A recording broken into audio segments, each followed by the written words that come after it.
These Google-produced instances aren't simple teenage angst. The pressures of school from as young as 5 years old are major causes of adolescent mental illness. These pressures range from the more mild home responsibilities to schools forcing students to plan most of their adult life at 12 years old.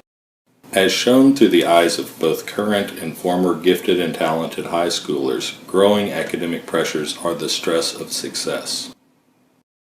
The pressure starts early. A study by the Netherlands Maastricht University reported that 70% of elementary schoolers reported day-to-day anxiety mainly due to school, with roughly 5% having developed anxiety disorders. Jean Twang's 41-year study proved that school children of the 1950s had considerably less school anxiety than those of the 1990s and beyond.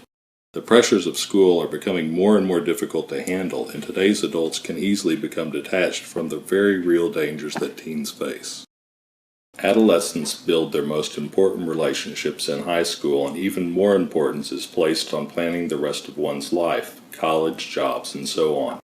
Such pressures have innumerable adverse effects. Lack of sleep is a major one.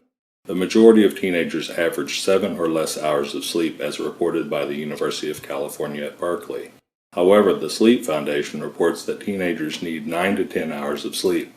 And as we know, the less sleep you get, the more difficult it is to deal with school.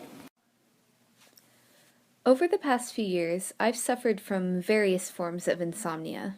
In 7th grade, it got so bad my parents had to talk to my counselor. On some school nights, it took me 6 hours just to fall asleep. I grew more frustrated every hour until I began to cry, keeping me awake longer. I often had to rely on my good friend Benadryl to get a decent amount of sleep. Adolescents and teenagers wake up and fall asleep later than young children and adults. But instead of middle and high school starting later than elementary, it begins earlier. I've adjusted to this abrupt change, mostly. Still, the early morning rise was quite the nasty wake-up call in middle school.